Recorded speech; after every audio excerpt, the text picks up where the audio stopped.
¿Qué tal amigos, amigas de Otra Mirada? Bienvenidos a una nueva edición de Mesa Política. Esta semana ha dado que hablar la posición que han asumido algunas empresas al acoplarse al programa Reactiva Perú.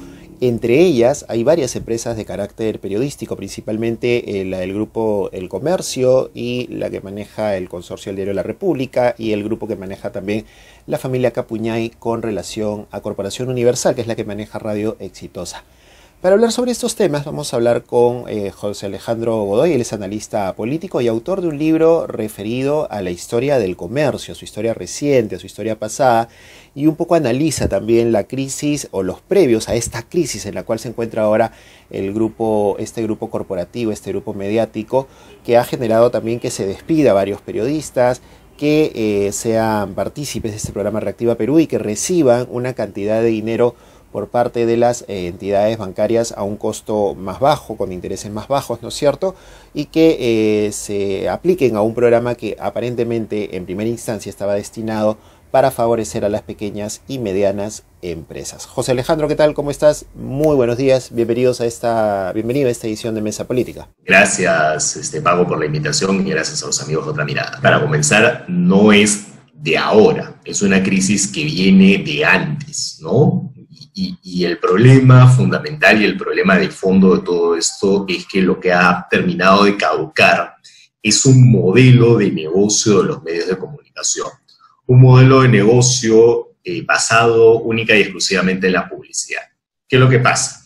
¿No? Tenemos un medio de comunicación que termina de alguna manera siendo importante, relevante, porque era el que tenía el monopolio de un conjunto de informaciones, ¿no? Las noticias, el clima, cuánto costaba el dólar, qué se iba a dar en el cine, qué partido de fútbol iba a dar, ¿no?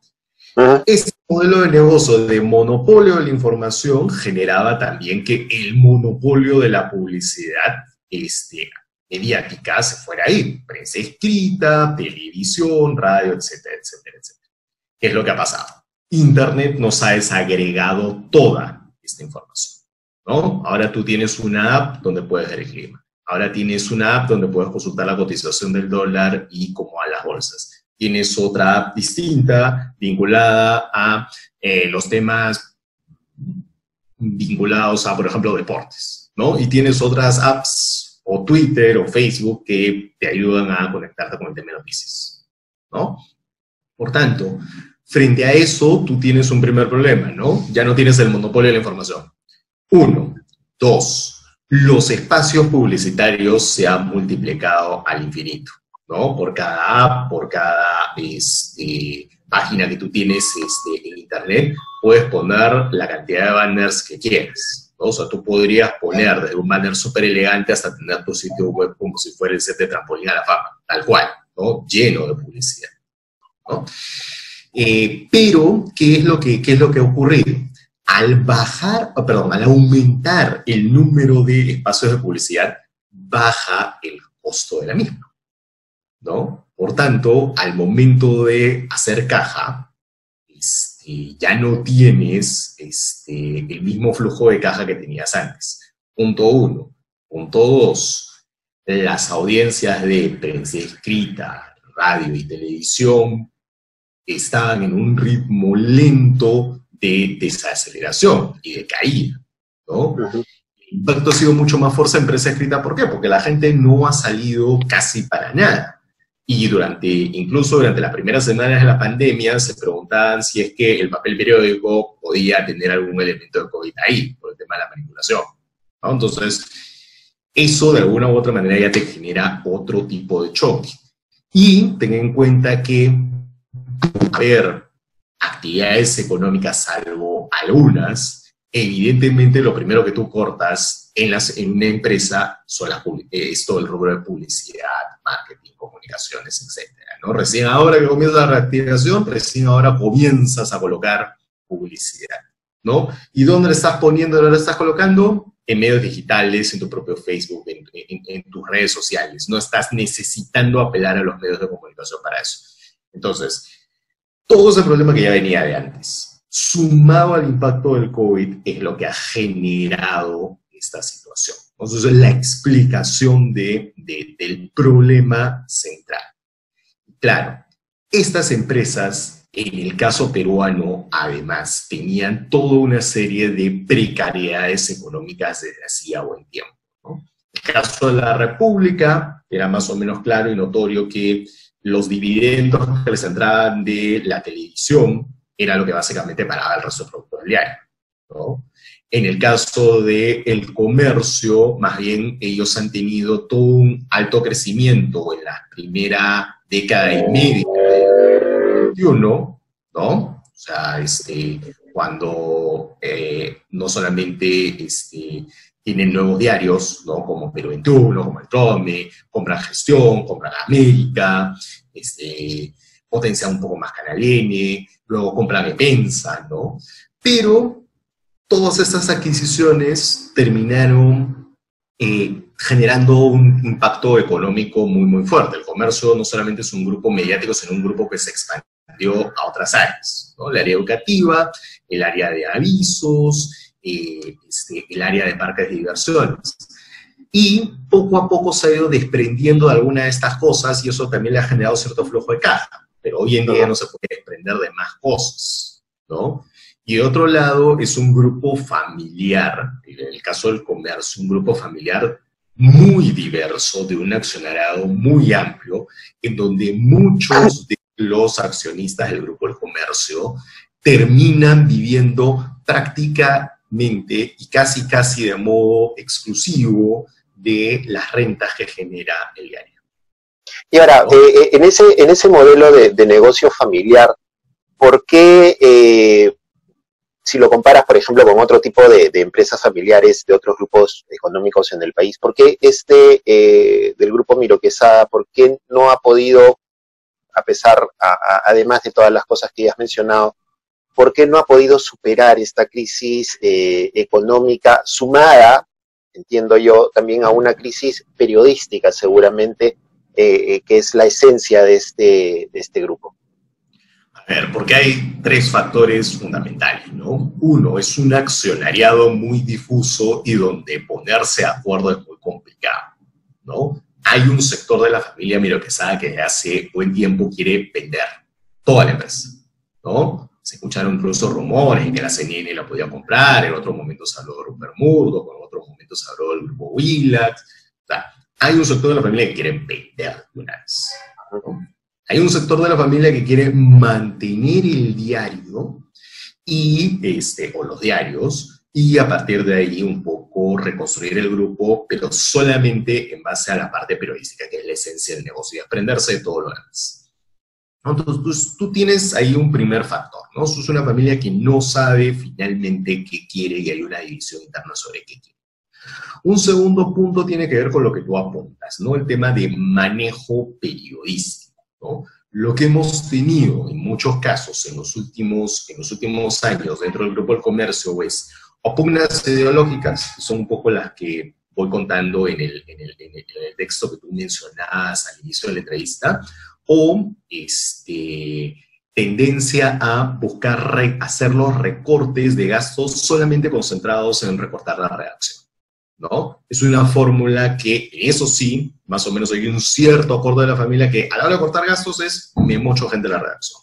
Y lo que ha terminado ocurriendo en la última semana es que ha sido el corte más fuerte de las redacciones del Grupo del Comercio en la historia, ¿no? Cada cierto tiempo había despidos en el Grupo del Comercio, pero esta vez ha sido una razzia súper fuerte, ¿no? Y de hecho, el modelo por el que están apostando es un modelo que en otros países ya se intentó y no funcionó, que es este modelo de fusión de algunas áreas de la redacción para supuestamente tener más sinergias, y en realidad en el fondo no es otra cosa más que pagarle a una misma persona para crear el contenido para 4 o 5 diarios, ¿no? Porque incluso mudan todo lo que está en Miro Quesada, lo mudan al local de Santa Catalina, que es el local de Pensa, ¿no? Claro, o sea, todas las redacciones que estaban en el centro de Lima se fueron allá, ¿no? Incluso cancelando Estamos trabajando para el holding, o sea, no es que yo soy periodista del comercio, yo soy periodista o sea, yo, en algunos casos sí, ¿no? O sea, en los casos de, por ejemplo, política, culturales y algunas cosas sí mantenías algunas líneas, pero otras áreas sí las nucleabas, ¿no? Por ejemplo, todo lo que tenía que ver con noticias nacionales, locales, deportes, ahí se armaban estos núcleos, ¿no? Es algo que, como cuento al final del libro, gatilló la salida del anterior director, ¿no? Fernando Berkemeyer se opuso a esta idea y más bien Juan José Garrido sí estaba dispuesto a ejecutarla, ¿no? Y de hecho estaban antes de la pandemia iniciando ese proceso de ejecución. Lo que ha ocurrido con la pandemia es que esto ha acelerado a trompicones la ejecución de esa idea, ¿no? Y un tercer elemento, creo yo, que también hay que tomar en consideración, que va conectado aquí, es que no hay en este momento suficientes miembros de la familia Miro Quesada en una generación joven, una generación que está entre los 30 y los 50 años, que puedan tomar el mando todavía, ¿no? Consideran que los miembros de la familia que están en esa generación todavía los consideran demasiado inexpertos como para ello. La paradoja del caso es que en algunos casos han llamado a, por ejemplo, Juan José Garrido, que no dio mucho resultado en Perú 21, y ahora, digamos, está en el comercio, pero claro, ¿cuál es la ventaja que tiene el comercio, no? Que el núcleo duro de la redacción del comercio que se ha mantenido hasta ahora es un núcleo de gente mucho más experimentada que hace que la calidad del diario no termine siendo resquebrajada, ¿no? Entonces, pero para que tengas un poco el panorama completo de lo que pasa en la familia y lo que pasa dentro de la empresa.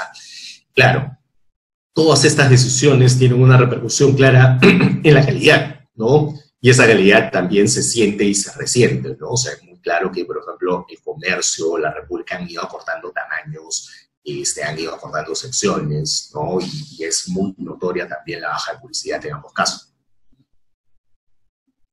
y el tema de la inclusión, por ejemplo, de lo que es el sector o lo que era el sector graña dentro del comercio vinculado a casos de corrupción, a todos estos hechos de lavajato, ¿puede haber influido de alguna forma en el incremento de esta crisis?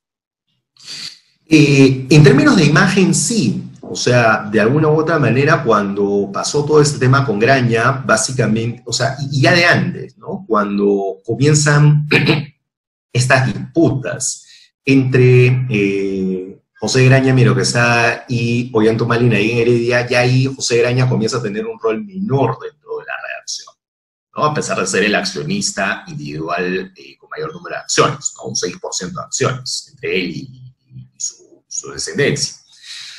Pero el caso de Lavajato, sin duda, él lo ha apartado de todo tipo de decisión familiar, ¿no? O sea, él mantiene cierta influencia a través de uno de sus yernos, que es miembro del directorio del comercio, pero no lleva la voz cantante ni mucho menos, ¿no? Sí hay, obviamente, un golpe de imagen, ¿no? Un golpe de imagen que en el Congreso pasado buscó ser aprovechado por el fujimorismo, ¿no? Un poco cobrando las cuentas de la campaña del 2016, donde el comercio al final decidió por PPK antes que por Keiko Fujimori, ¿no? De modo muy claro y muy evidente.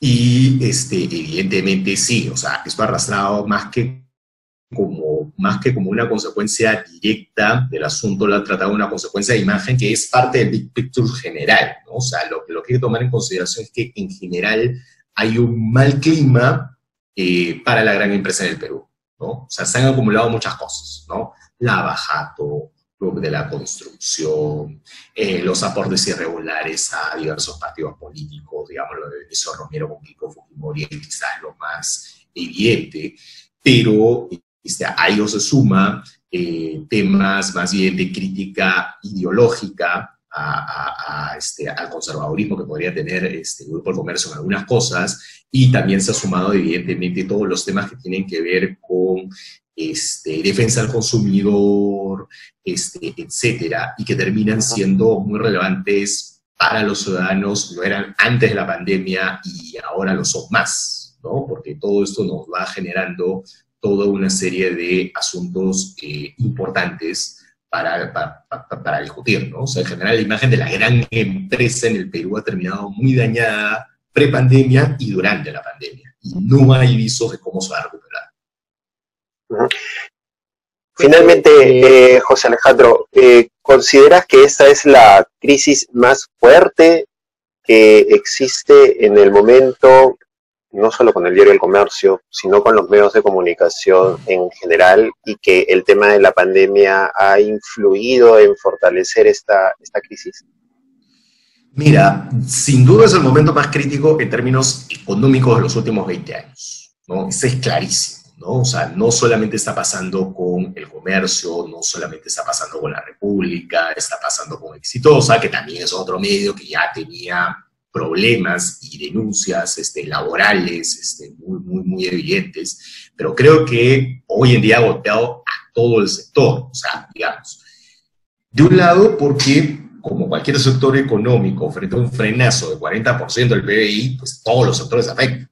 Entonces, eso es claro y es evidente. Pero, además, las condiciones del modelo de negocio y el tema de la pandemia han afectado de modo en particular a un sector que ya estaba dando visos de crisis. O sea, no digamos que la pandemia es la que ha generado la crisis, ¿no? Esto ya venía de antes, ¿no? La lectoría caía, los ingresos en publicidad caían, el tema de la televisión y la radio también estaban cayendo. Entonces, la reconfiguración del modelo de negocio era justamente en lo que estaban metidos todos estos grupos. Llega la pandemia y los agarra a todos en medio de todo esto, y finalmente lo que termina ocurriendo es que no hay más. No hay más. Y esta es una situación que precariza muchas cosas, ¿no? Precariza el empleo de los periodistas, precariza las condiciones en las cuales se informa, ¿no? Y precariza también, obviamente, la calidad del contenido que llega finalmente al ciudadano, ¿no? O sea, y eso es quizás una de las cosas más evidentes, ¿no? Sin periodistas que puedan controlar y fiscalizar al poder, que puedan dar a conocer qué es lo que está pasando en una determinada localidad del país, perdemos mucho de información y perdemos mucho de ojo y de olfato y de mirada pública que se tendría que tener en estas condiciones, considerando además que viene campaña electoral ahorita, ¿no? Entonces estamos hablando de un universo de cosas en las cuales resulta siendo importante y fundamental el buen ejercicio del periodismo, sea cual fuera la tendencia que tenga, ¿no? Pero creo que es un golpe duro a todo el sector, a toda la industria y al periodismo en general. Muy bien, José Alejandro, como siempre, muchísimas gracias por conversar con nosotros y por dialogar en este espacio de Otra Mirada, y estaremos pues conversando más adelante sobre este y otros temas. Muchísimas gracias. No, gracias a ti, Pablo.